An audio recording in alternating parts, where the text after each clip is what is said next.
Hi, and hello, and welcome back to 12 to 60 Comics, where I share my comic collection and selling my comic collection journey with you.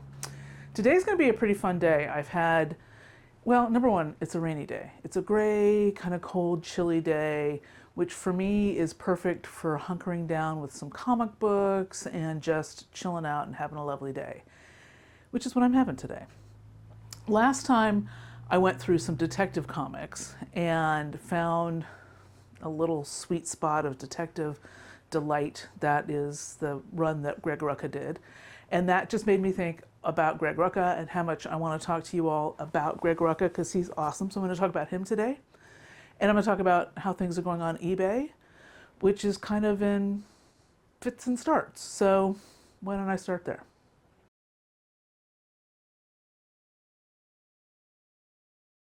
So I have something like 17 or 18 items now up on auction, which I'm pretty happy about. I'm still sort of getting the feel for that. The whole idea was you put some things up for auction, then people discover you as a seller, and then they go look at your buy it now items. And so I'm trying to figure out exactly what are the things that I can put up that will lead to people looking at the buy it now items, if that makes sense. So I'm not 100% sure I'm dialed in on that. I'm also 100% sure I am not dialed in on the pricing and shipping that you should do for auctions. Because I've been pricing them low, like 99 cents for Hedge Knight 6 or for Freedom Fighter or the Flash Gordon #1. And those are ones that have actually sold. And even though, like, for example, Hedge Knight ended up getting a couple of bids on it, curious, I still ended up losing money because I wasn't charging enough for shipping. And you still get hit with the eBay fees, which turns out to be more than the actual price I was sold.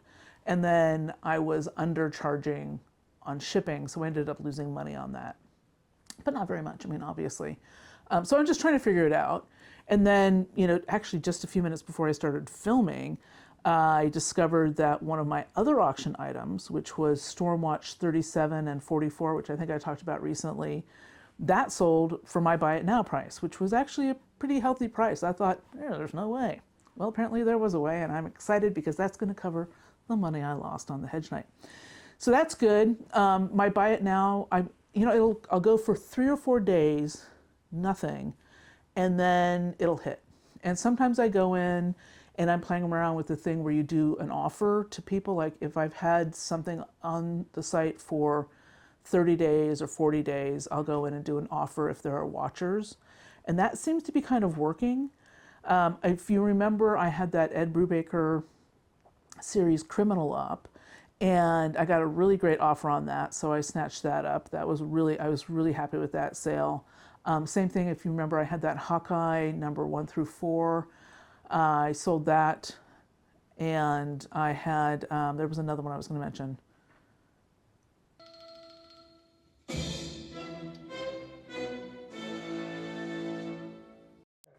Okay, so what else do I have? I've put some new things up. I think I told you all before that I was putting up some detective, so I have several key issues of detective comics from like the 1980s, some great Gene Colan covers, some Dick Giordano covers that are just really great, some first appearances of different villains.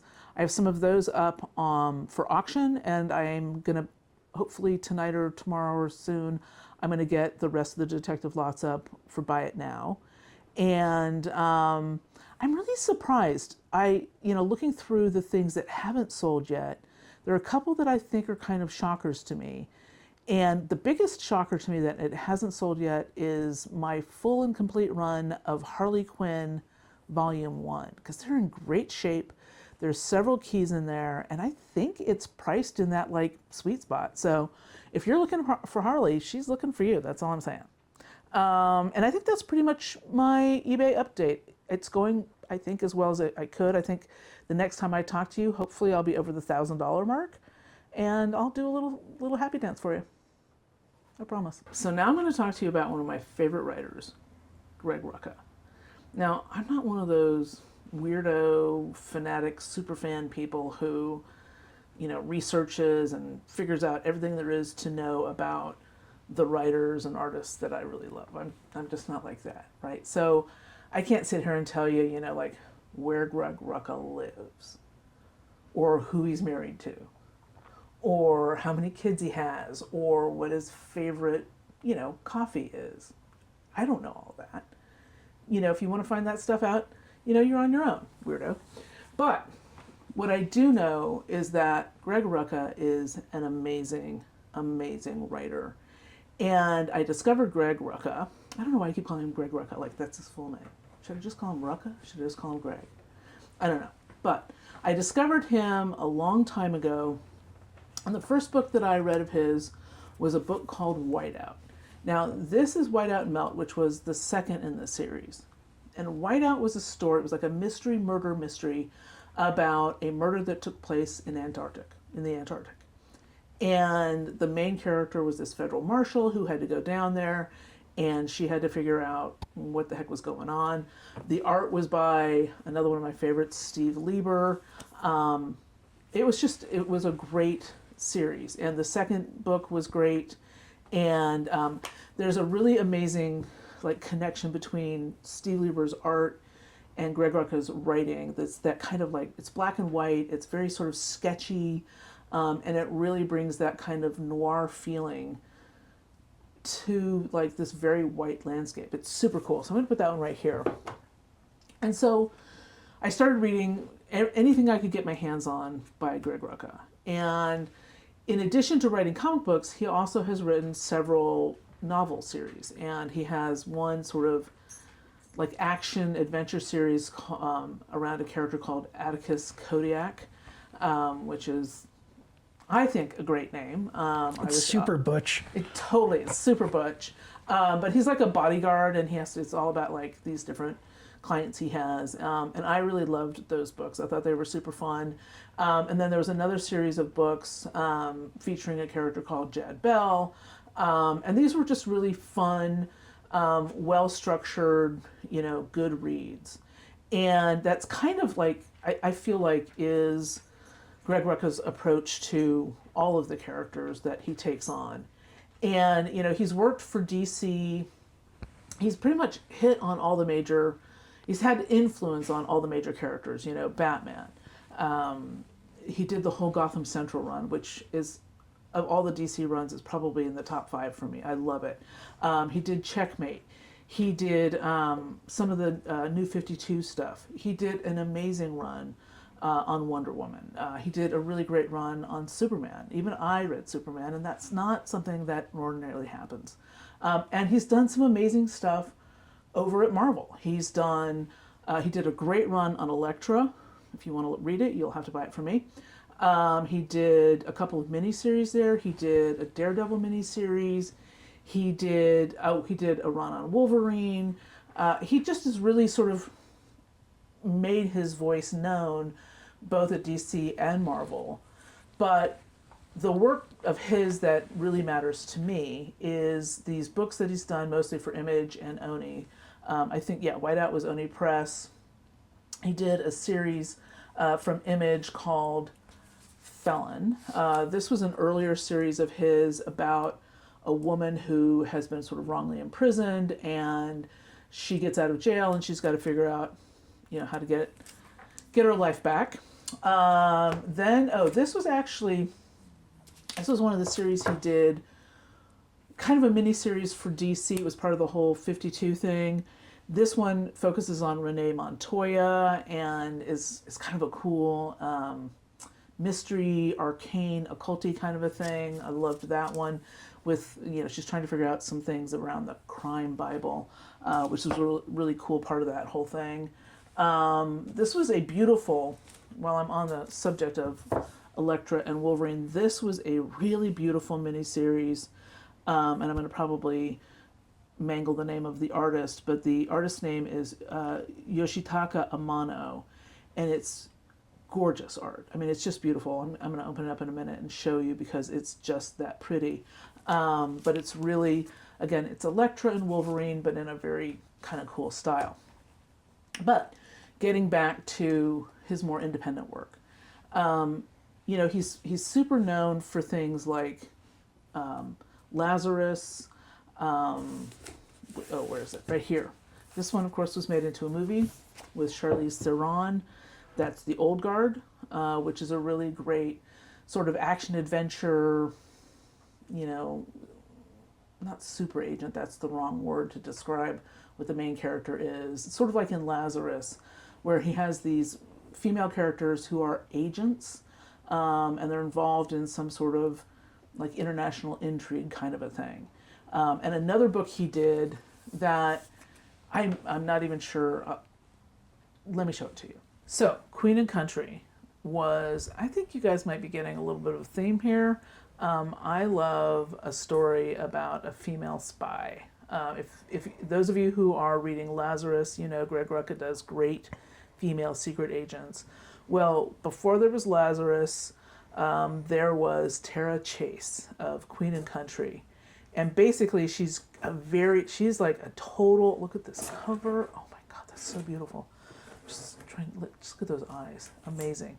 So basically Tara Chase is a kick-ass, badass, super smart spy for a part of the British Secret Service called the Minders. And they're kind of like the specialists. They're like she's like the James Bond of this, but rougher and tougher and meaner, and with more guts and more grit and a whole lot better wardrobe.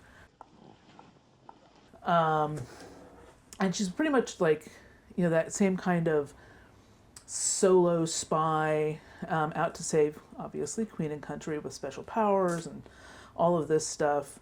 Great backstory, great backing cast. She's got this boss called Paul Crocker, who is exactly what you want him to be. The other thing I liked about Queen and Country is the story arcs are about 1 to 4, not 1 to 4, they're about 4 issues long. And what Greg did was he shifted around the different artists.